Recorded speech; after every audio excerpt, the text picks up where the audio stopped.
Hello friends, welcome to our channel. हमारा आज का टॉपिक है कुमार वृत्य का इतिहास व परिचय। तो कुमार वृत्य का इतिहास पढ़ेंगे हम आज।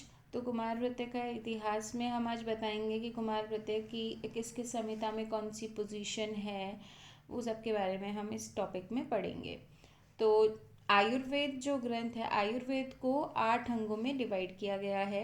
उनमें से उन 8 अंगों में से एक अंग कुमार भृत्य भी है और कुमार भृत्य का वर्णन सभी संहिताओं में मिलता है।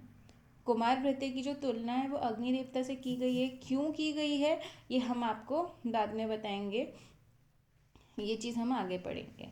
नेक्स्ट हमारा पॉइंट है कुमार भृत्य इन संहिता, मतलब संहिताओं में कौन कौन सी संहिता में कुमार भृत्य का की क्या स्थान है, क्या जगह है। तो सबसे पहले चरक संहिता में कुमार भृत्य के लिए क्या कहा गया है। तो चरक संहिता में ये लिखा गया है, चरक सूत्र 30 में आयुर्वेद के 8 अंगों का वर्णन किया गया है। उसके लिए एक श्लोक है, तस्य आयुर्वेदस्य अंग अष्टो तथेता काय चिकित्सा शालक्यम शल्य प्रहतक्रम विष गैर वैरोधिक भूत विद्या कुमार भृत्य रसायन वाजीकरणम इति। कि आयुर्वेद के जो है 8 अंग है। 8 अंग कौन कौन से हैं? काय चिकित्सा, शालक्य, शल्य, विषगर मतलब अगध, भूत विद्या, कुमार भृत्य रसायन और वाजीकरण। ये 8 अंग हैं आयुर्वेद के।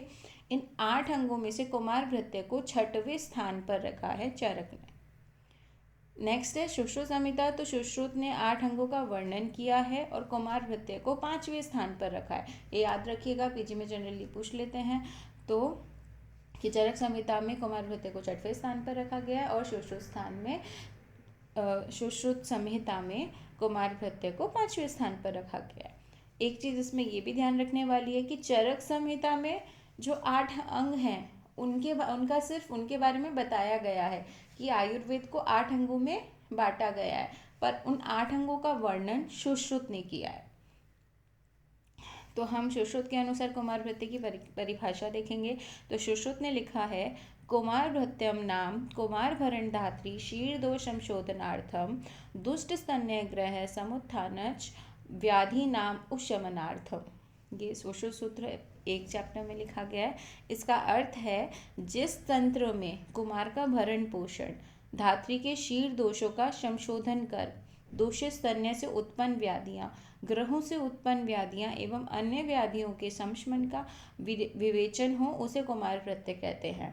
ऑल द सेंस कि एक ऐसी बुक, एक ऐसा ग्रंथ, एक ऐसा तंत्र जिसके बारे में कुमार मतलब शिशु के भरण पोषण, धात्री, धात्री मतलब जो भी गर्भिणी है, जो भी प्रेग्नेंट लेडी है, उसके जो भी शीर दोष होते हैं, या जिस शीर इधर यहाँ पे ब्रेस्ट मिल्क से लिया गया है, और उनके संशोधन कर, या दूषित स्तन्य से यहाँ लिया गया है, जैसे कि ब्रेस्ट मिल्क में या ब्रेस्ट फीडिंग के टाइम पे कोई भी इन्फेक्शन हो तो उससे जो भी शिशु में व्याधियाँ उत्पन्न हो रही हैं, या हमारे आयुर्वेदा में ग्रहों को भी बहुत इंपॉर्टेंस मानी जाती है कि ग्रह से भी शिशु में व्याधियाँ उत्पन्न हो सकती हैं, और कोई भी अन्य व्याधियाँ, उनके संशमन का जो वर्णन है, उसका डिस्क्रिप्शन, उसका वर्णन कुमार भृत्य में किया गया है। नेक्स्ट अष्टांग संग्रह और अष्टांग हृदय के अनुसार देखा जाए तो अष्टांग संग्रह और अष्टांग हृदय के सूत्र स्थान के फर्स्ट चैप्टर में वर्णन किया गया है और इसको दूसरे स्थान पर रखा गया है। नेक्स्ट हम देखें हारित संहिता। तो हारित संहिता में गर्भ के लिए उपकर्म अथवा गर्भकालीन उपकर्म, सूतिकाकालीन व्यवस्था एवं बालकों के रोगों का संशमन, इन सब का अंतर्भाव कुमार भृत्य अर्थात बाल चिकित्सा में किया जाता है। ये हारित संहिता में लिखा गया है। नेक्स्ट संहिता है काश्यप संहिता। ये कुमार भृत्य के लिए बहुत इम्पोर्टेंट है कि इसमें हम देखते हैं कि जो काश्यप संहिता है उसका मुख्य प्रतिपाद्य विषय ही कुमार भृत्य है, और जो आचार्य काश्यप है उन्होंने सर्वप्रथम कुमार भृत्य का वर्णन किया, मतलब उन्होंने कुमार भृत्य को प्रथम स्थान पर रखा है। अभी तक हमने देखा था कि जो चरक थे उन्होंने 6वें स्थान पर रखा था, जो सुश्रुत थे उन्होंने 5वें स्थान पर रखा था, जो अष्टांग संग्रह और अष्टांग हृदय में कुमार भृत्य को दूसरे स्थान पर रखा गया था, वहीं काश्यप संहिता में कुमार भृत्य को प्रथम स्थान पर रखा गया। काश्यप संहिता में 9 स्थान हैं और उन 9 स्थान में कुल मिलाकर 200 अध्याय हैं। उन 200 अध्याय में से 80 चैप्टर खिल स्थान में है और 120 बाकी अदर 8 स्थान में है। और प्रेजेंटली अभी 78 जो चैप्टर्स है वो इनकम्प्लीट है और 122 मिसिंग है। तो जो सूत्र स्थान था उसमें 30 चैप्टर हैं। निदान में 8, विमान में 8, शारीर में 8, चिकित्सा में 30, इंद्रिय में 12, कल्प में 12, सिद्धि में 12 और खिल स्थान में सबसे ज़्यादा चैप्टर्स हैं, 80 चैप्टर्स हैं। तो इसलिए काश्यप संहिता को मेनली कुमार भृत्य बाल चिकित्सा के लिए सबसे अच्छी संहिता माना जाता है।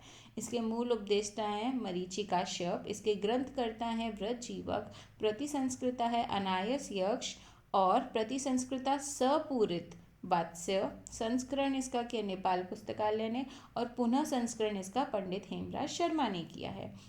कुमार भृत्य से संबंधित अन्य ग्रंथ हैं प्रवर्तक तंत्र, बंधक तंत्र, हिरण्याक्ष तंत्र, रावणकृत कुमार तंत्र, बाल चिकित्सा अमृता, शिशु रक्षा रत्न पृथ्वी मन ने लिखी है जो, और आरई रक्षा कल्प प्रभु।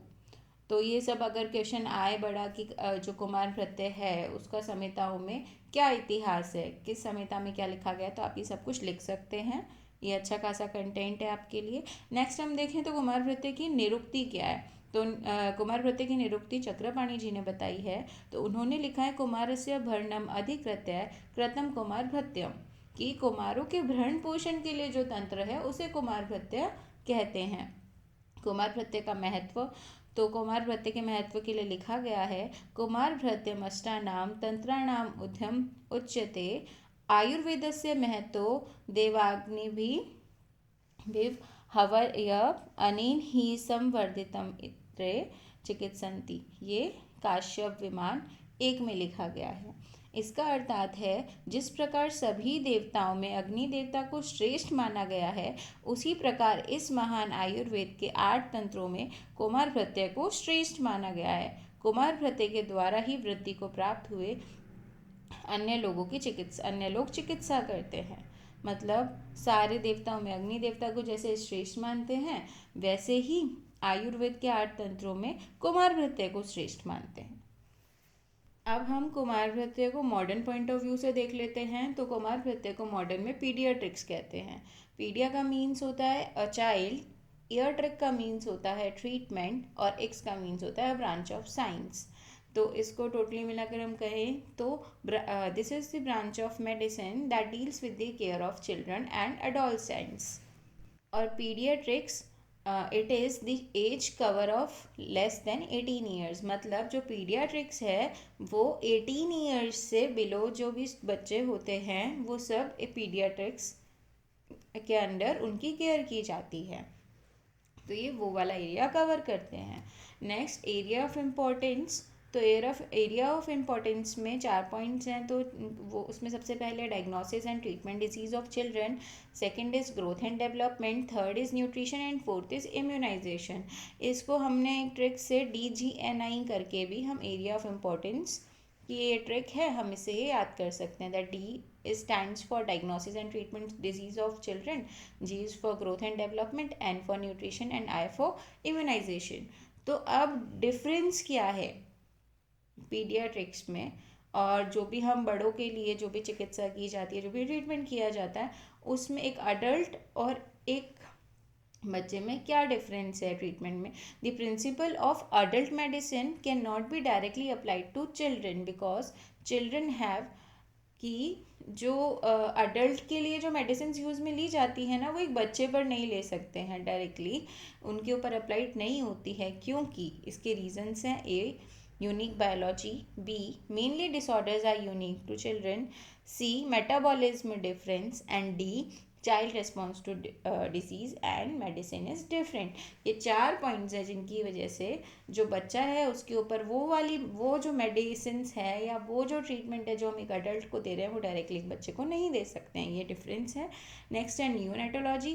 तो neonatology is a sub speciality of pediatrics that consist of medical care of new born specially ill or pre mature one. ये जो नियोनेटोलॉजी है ये एक पीडियाट्रिक्स का ऐसे डिपार्टमेंट कहेंगे कि ये सब स्पेशलिस्ट है पीडियाट्रिक्स के लिए, कि इसके अंदर क्या होता है कि जो न्यू बॉर्न है उनकी मेडिकल केयर की जाती है स्पेशली। नियोनेट का मीन ही न्यू बॉर्न होता है।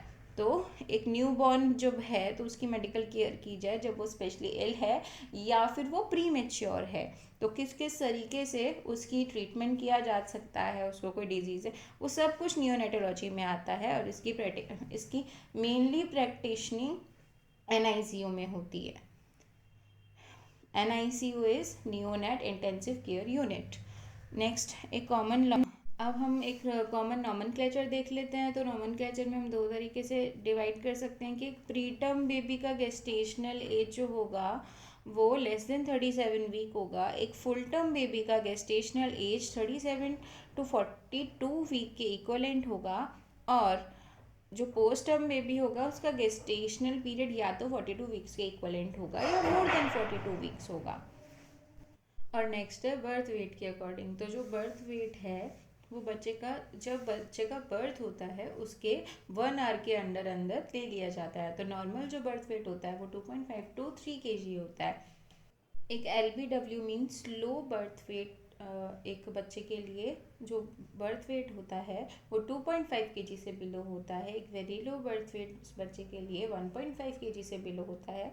और ELBW एक बच्चे के लिए 1 kg से बिलो होता है। तो ये सब हमने पढ़ा कुमार नृत्य के इतिहास और उसके परिचय में। इसमें हमने देखा आयुर्वेदिक प्रोस्पेक्टिव और मॉडर्न प्रोस्पेक्टिव। आई होप कि आप सबको ये वीडियो पसंद आया होगा। वीडियो देखने के लिए थैंक यू। और आगे और वीडियोस देखने के लिए आप हमसे हमारे कमेंट सेक्शन में बता सकते हैं कि हम किस टॉपिक पर वीडियो बनाएं। Thank you.